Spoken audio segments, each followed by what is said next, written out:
আসসালামু আলাইকুম everyone. Sumi's kitchen and ব্লগে সবাইকে স্বাগতম। গ্রাম বাংলার খুবই প্রচলিত একটি খাবার, হাটে বাজারে মেলায় যে খুরমাগুলো তৈরি করা হয় সেটা আজকে আমি দেখাবো তোমাদের মাঝে। আমার এই খুরমা রেসিপিটা কেমন লাগলো তোমাদের কাছে অবশ্যই জানাবে। এই খাবারটা অনেকে অনেক নামে পরিচিত।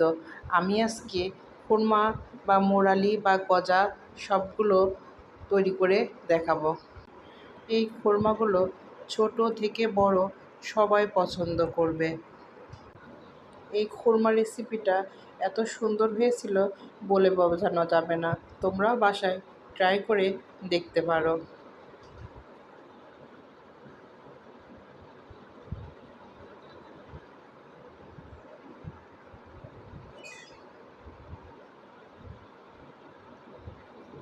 এখানে খুরমা রেসিপিতে আমি কি কি উপকরণ ব্যবহার করলাম দেখতে থাকো।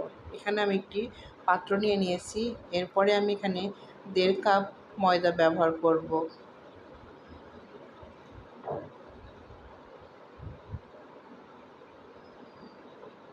আমি এখানে 1.5 কাপ ময়দা, পরিমাণ মতো লবণ, আর এখানে আমি 4 টেবিল চামচ তেল নিয়ে নিচ্ছি।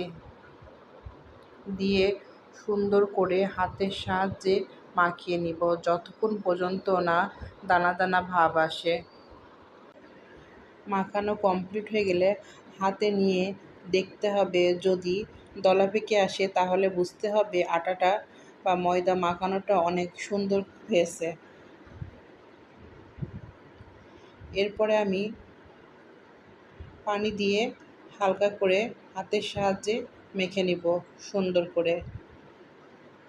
অল্প অল্প করে এখানে আমি পানি ব্যবহার করব। খুব বেশি পানি দিলে নরম হয়ে যাবে। আমার এই রেসিপির এ পর্যন্ত যারা চলে এসেছো, এটি লাইক দিতে ভুলে গিয়েছো, অবশ্যই এটি লাইক দিয়ে ভিডিওর সঙ্গেই থাকবে। এখানে আমার ময়দাটা মাখানো কমপ্লিট। এরপরে আমি উপরে কিছুটা তেল দিয়ে 10 মিনিটের জন্য রেস্টে রেখে দেব। 10 মিনিট পরে আমি ফিরে আসছি। আটাটা অনেক সফট হয়ে গেছে। এরপরে আমি 3টা খণ্ড করে নিব।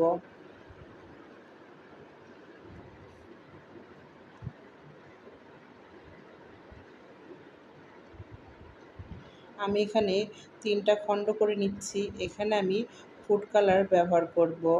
মোরালটা যেন দেখতে সুন্দর হয়, এজন্য আমি ফুড কালার ব্যবহার করছি। এটা অপশনাল, তোমরা চাইলে নাও পারো দিতে। এখানে আমি অরেঞ্জ ফুড কালার ও গ্রিন ফুড কালার দিয়ে নিচ্ছি। দিয়ে আমি সুন্দর করে মিক্সড করে নেব। 2টাই কমপ্লিট। এরপরে আমি মোরালি তৈরি করার জন্য পাতলা আকার একটি রুটি বেলে নিচ্ছি, আর চাকুর সাহায্যে এটা আমি লম্বা লম্বা করে কেটে নিব। যে যতটা চিকন করে নিতে পারো, আমি এইভাবে মিডিয়াম সাইজের করে এটা রুটি বেলে নিয়েছি।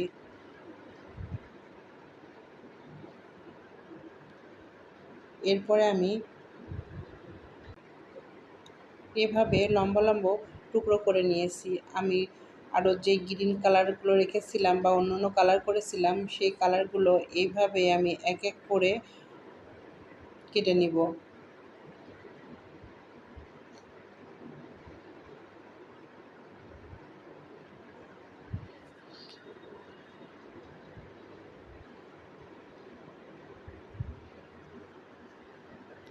এরপরে এখানে আমি একটি ফ্রাই প্যান বসিয়ে দিয়েছি। ফ্রাই প্যানে পর্যাপ্ত পরিমাণে তেল দিয়ে নিচ্ছি মোরালিগুলো ভাজার জন্য। আমি এক এক করে মোরালিগুলো ভেজে নিব।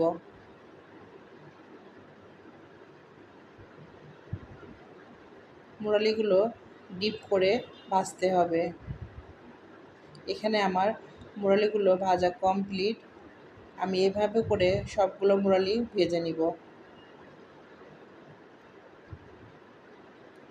এখানে সবগুলো মোরালি ভাজা আমার কমপ্লিট। এরপরে আমি চলে যাব চিনির শিরা তৈরি করার জন্য।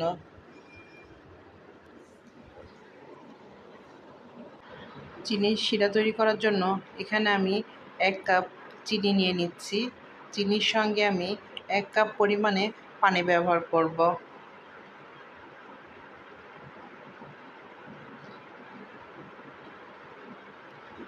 এরপরে আমি অনবরত নাড়তে থাকব চিনির শিরাটা তৈরি করার জন্য।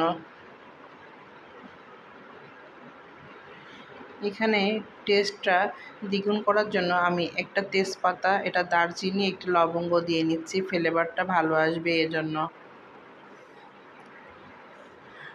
আমার এই মুরালি রেসিপিটা তোমাদের কাছে যদি খুব বেশি ভালো লেগে যায়, আমার চ্যানেলটি সাবস্ক্রাইব করে আমার পাশেই থেকে যেতে পারো।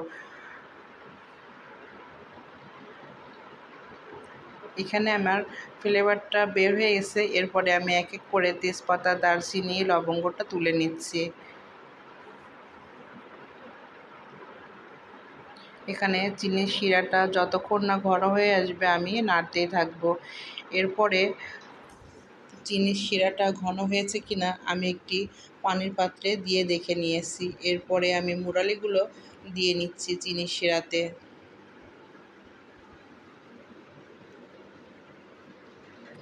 চিনির শিরাতে দিয়ে আমি মুরালিগুলো সুন্দর করে মিক্সড করে নিচ্ছি।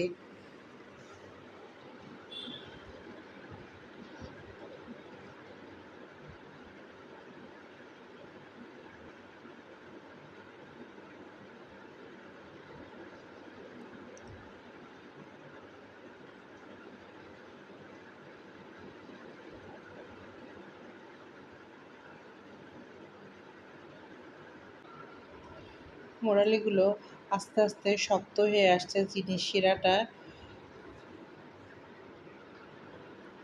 কারণ এখন অনবরত নাড়তে হবে, না হলে এগুলো অনেক শক্ত হয়ে যাবে, কোনোটার সঙ্গে মিষ্টি লাগবে না।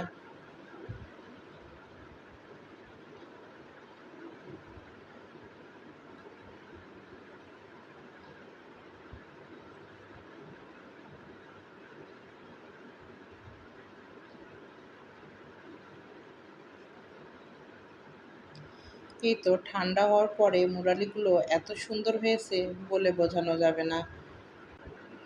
আমার এই রেসিপিটা ফলো করলে তোমরাও বাসায় দুর্দান্ত মুরালি তৈরি করতে পারবে। আমার এই রেসিপিটাতে জন্য কোনো ভুল ত্রুটি থেকে থাকে অবশ্যই ক্ষমাশূন্য দৃষ্টিতে দেখবে। এতটা ক্রিস্পি হয়েছিল বলে বোঝানো যাবে না।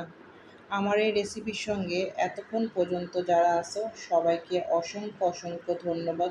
অনেক ভালোবাসা রইল তোমাদের জন্য। আল্লাহ হাফেজ। আসসালামু আলাইকুম।